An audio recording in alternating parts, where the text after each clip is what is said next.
Hey!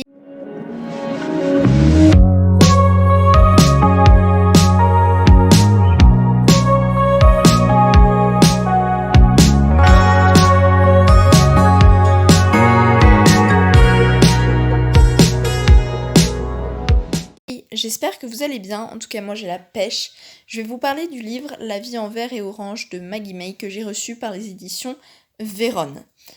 Je commence tout de suite par le résumé. Donc c'est l'histoire de Rachel qui a 18 ans, qui est en terminale et quelques mois avant de passer son bac, elle se rend dans un opticien parce qu'elle a besoin de nouvelles lunettes de vue et elle va tomber sur le... Enfin, elle va croiser le chemin de son opticien, d'un opticien très très beau. Et en fait, elle va tomber, enfin, coup de foudre avec lui. Et depuis ce jour-là, elle ne va pas cesser de revenir le voir parce que clairement, coup de foudre, love, voilà.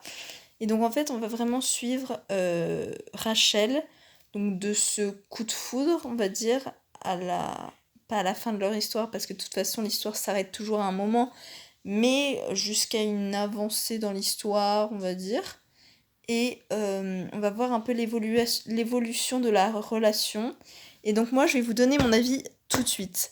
Alors, on va commencer par les personnages. Je trouve que comme, je sais pas si vous vous souvenez de ma vidéo sur If One Day, Rachel, elle est comme la protagoniste de If One Day. Elle est naïve, elle se fait avoir tout le temps et ça m'énerve. Mais j'aime bien son personnage puisque justement elle est assez sociable, elle est assez sympa. Donc ça c'est chouette. Et cet opticien, puisque j'ai oublié son nom, puisque je n'ai pas trop de... Marc-Antoine, pardon, Marc-Antoine. Lui, je l'aime pas trop. Je trouve qu'à chaque fois, il donne toujours un espoir à Rachel et il est méchant. Et c'est ce qui m'énerve en fait parce que ah mais je l'aime pas.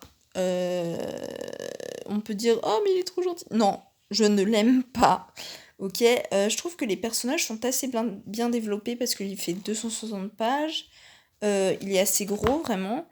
Et on a vraiment le temps de découvrir des caractères de Rachel et de Marc-Antoine et des autres personnages évidemment. Mais je trouve que ce livre il est un peu amour dépressif. Enfin, je trouve que c'est comme If One Day qui a un amour vraiment toxique et ça donne pas envie de croire en l'amour. Ben, je trouve que celui-là aussi ne donne pas envie de croire en l'amour. Et pourtant, c'est une histoire d'amour.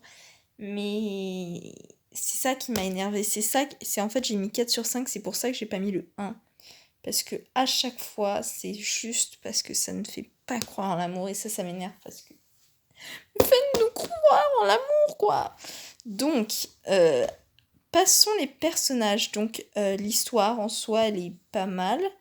Je trouve que ça peut marcher pour tout type de livre. Enfin, c'est une trope vraiment très très connue. Enfin, ça peut arriver dans beaucoup de romans. Mais je trouve que malheureusement, la façon dont ça ne fait pas croire en l'amour, c'est ça qui m'a déçue. Mais sinon, le livre, il est vraiment très bien, il est bien écrit. Chaque chapitre, il y a une citation. Et voilà pour ce livre. Donc ce livre, j'ai mis 4 sur 5 parce que vraiment, c'est une belle histoire. Il est bien développé, parfois un peu long, mais bien développé, malgré le fait que j'ai été déçue. Donc un point qu'il a perdu par le fait que je trouve... Après, c'est que mon avis, hein, sachez, qu'il ne fait pas vraiment croire en l'amour. Donc c'est pour ça que j'ai mis 4 sur 5, mais je sais que moi, ça me fait ça, alors que c'est certains non. Donc voilà. Mais en tout cas, je vous le recommande. Je trouve qu'il est vraiment gros, même s'il est pas si gros que ça. Hein, mon pouce fait la taille du truc. Le doigt aussi. Voilà. Mais par rapport à Neven que je vous ai montré la semaine dernière, il paraît vraiment très gros. Voilà. Donc c'est tout.